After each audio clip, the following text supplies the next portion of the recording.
Where does the British Prime Minister live? Easy, right? 10 Downing Street. Well, actually, for nearly 3 decades, every Prime Minister has lived above the door marked 11. I don't know whether you've ever been there. See, 10 Downing Street isn't quite what it appears. If you haven't, why not join me now and come and have a look at it? Downing Street itself is a cul-de-sac, a dead-end street if you're being unkind, but it's so narrow that it's really less a street than an alleyway. Along one side are doors marked 10, 11 and 12. They look like neighbouring townhouses, but the doors are entirely for show. All 3 lead into the same massive complex with more than 100 rooms. The complex has a press briefing room behind door number 9 and a massive garden out the back, both of which are great spots to hold press conferences, with plenty of room for journos and cameras, shelter from the rain and plenty of other good, helpful things. But for whatever reason, whenever the Prime Minister is announcing something really, really big, like their appointment or their resignation... Ladies and gentlemen, we're leaving Downing Street for the last time. They do it outside the iconic black door with a 10 on it. I have just accepted the invitation of Her Majesty the Queen to form a government. Some of the most important moments in modern British political history have happened in that narrow alley, often in the rain, with the press jostling for position. When the curtain falls, it's time to get off the stage. In the last 8 years, 4 British Prime Ministers have resigned outside that door. Usually, they're not all that happy about it, but one guy seemed pretty pumped to be getting out of there. David Cameron. I expect to go to the palace and offer my resignation, so we'll have a new Prime Minister in that building behind me by Wednesday evening. Thank you very much. In 2016, David Cameron was so thrilled to be resigning that he sang a little song as he walked back through the black door, forgetting that he was wearing a radio mic. Right. Now, why would someone be so thrilled to resign as Prime Minister that they're singing a little ditty as they do it? Well, in Cameron's case, it's akin to singing a little ditty on your way out of a house party after you clogged the toilet. He'd made a big mess, and he wasn't going to have to be the one to clean it up. The UK's waking up to the hard reality of a referendum that split the European Union, toppled a Prime Minister and spread turmoil on financial markets. The British people have spoken and the answer is we're out.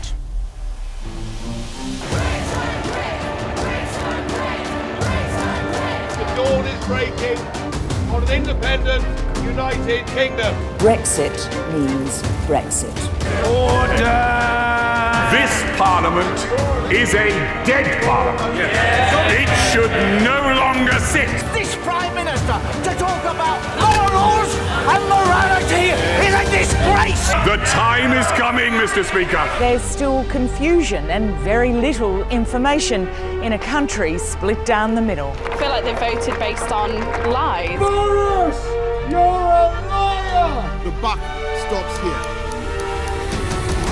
Today, David Cameron's colossal gamble that brought about Brexit and how it sent Britain into chaos and division. I'm Matt Bevan, and from If You're Listening, this is Who Broke Britain. If you ask any Australian today where Britain is, they would say Europe. It's a European country surrounded by other European countries. But that wasn't always the case. Britain was once the centre of our universe, the mother country. Even 60 years after we became the little country that girt, the Australian Prime Minister proudly declared, "I'm British to the boot heels, British right and through." And yet in the 1960s, when Britain said that they were potentially going to join the European Union, then called the EEC, Australians were pissed. Well, I think personally, as an Australian, Britain is a very greedy country, very selfish. England's been dependent on Australia for a long, long time. This fellow appears to be pissed in at least 2 senses of the word. But now she's gone to the common market.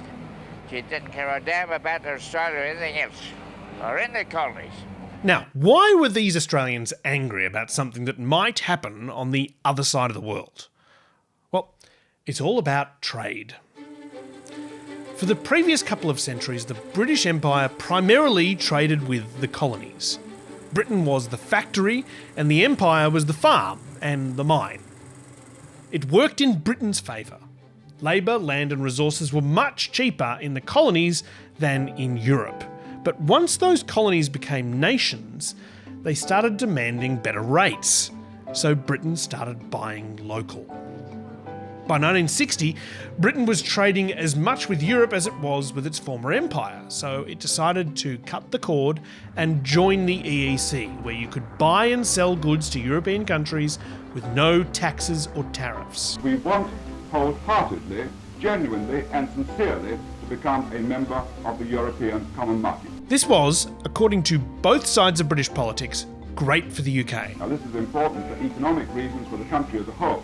It's very important for individuals as well, because it means that the competition would get prices down as this goes on.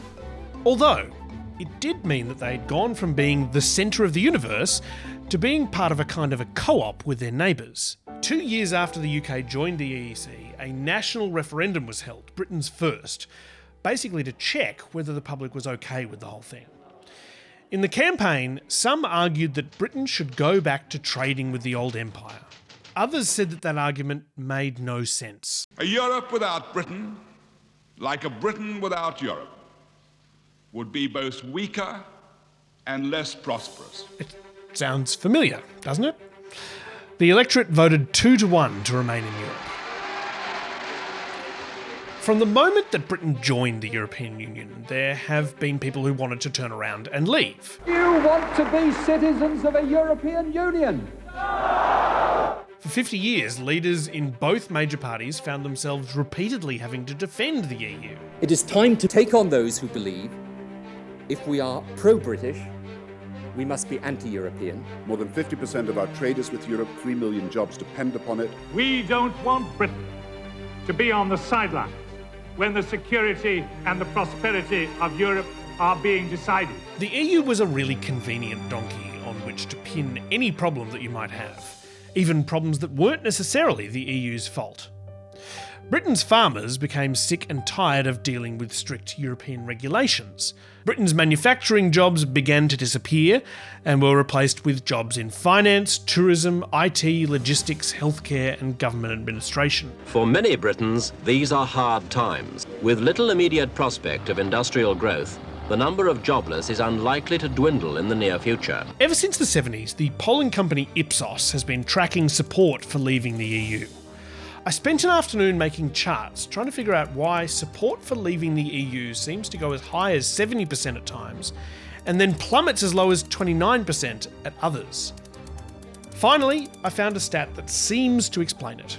It seems like the fewer jobs there are, the more people want to leave the EU. And in 2010, when David Cameron and the Conservatives swept to power, unemployment was high. 18 months into his term as Prime Minister, David Cameron stepped up to a podium to give a massive speech. It was billed as the speech of his life. Cameron wanted to squash the talk about leaving the European Union once and for all. We will give the British people a referendum with a very simple in or out choice: to stay in the European Union on these new terms or to come out altogether. But it was in fact a bet. The podium he spoke at was a metaphorical poker table, and he was going all in. We're going to get out there, lead it, shape it, and win for Britain in our national interest. David Cameron was going to campaign in favour of staying in the European Union, and he was confident that his side would win. So why was David Cameron so confident? Well, look, imagine him sitting at a Piccadilly Circus casino poker table, sunglasses on, playing with his chips. He thought he was holding a perfect hand. He peels his cards up off the table to have one more peep at them and suppresses a little smile. Card 1, his ace of hearts.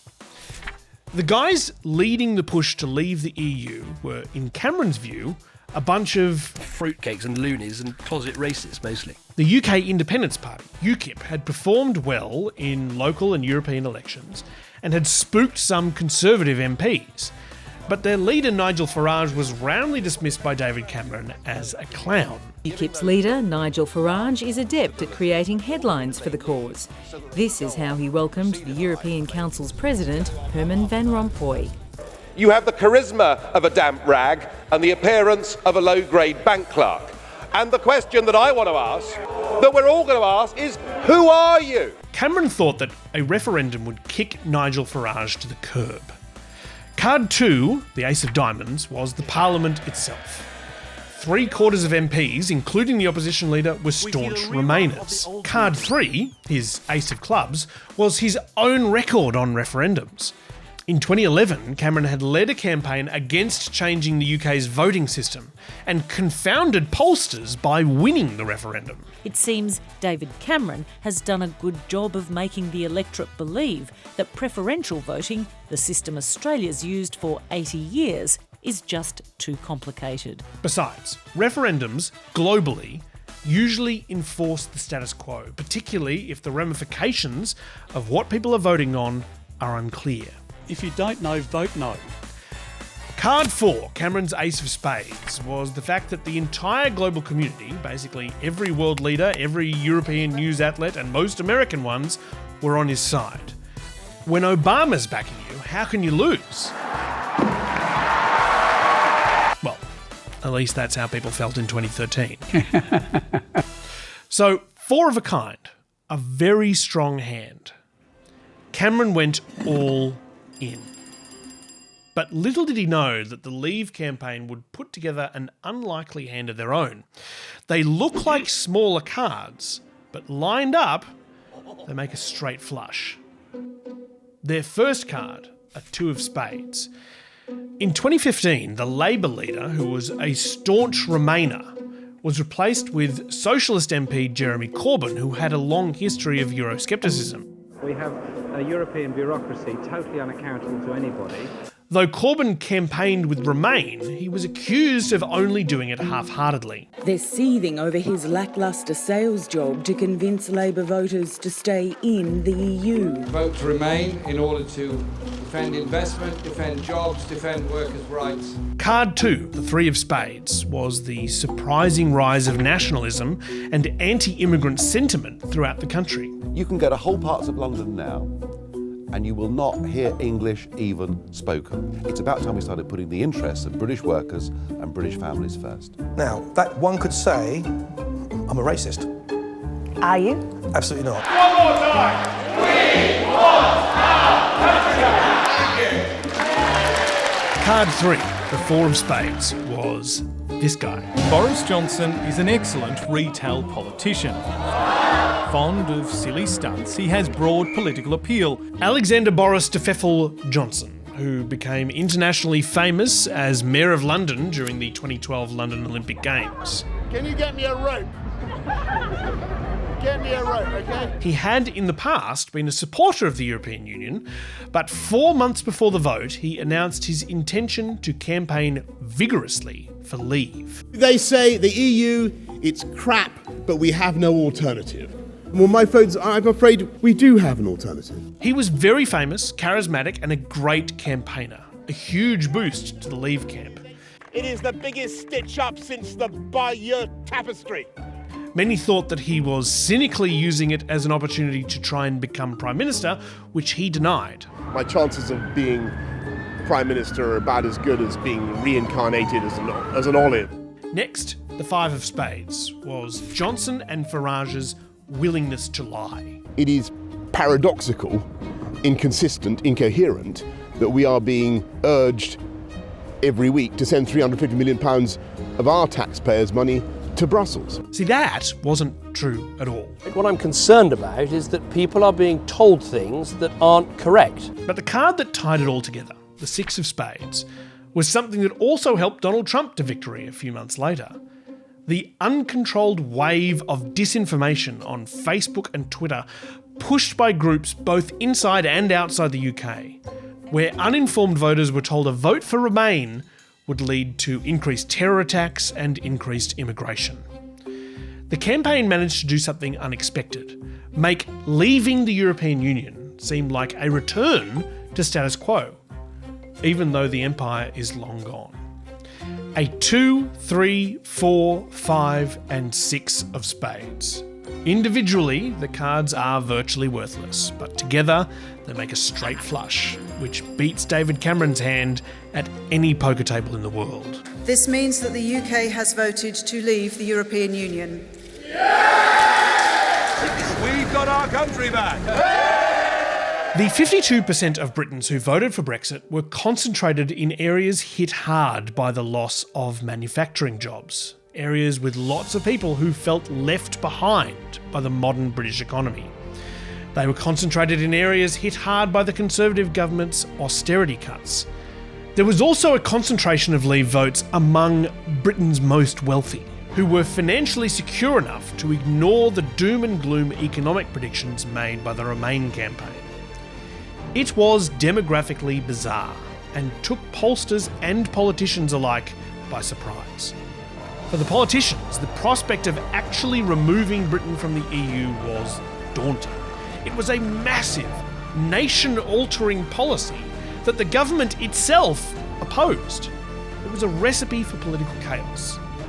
Just hours after the results became clear, the black door with the 10 on it opened, and David Cameron walked out into Downing Street. But I do not think it would be right for me to try to be the captain that steers our country to its next destination. He had gone all in and lost. Right. It took 3.5 years for the UK to actually leave the EU, and it's an era that was utterly chaotic. Parliamentarians who didn't really think Brexit was a good idea tore each other to shreds over how it should be delivered.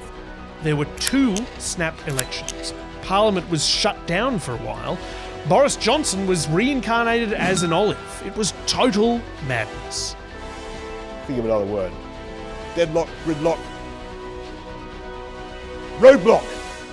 And with 8 years of hindsight, the legacy of the Brexit referendum is complicated. The economic effect is basically unmeasurable. It might be big, it might be small, it might be good, it might be bad, but we will never really know.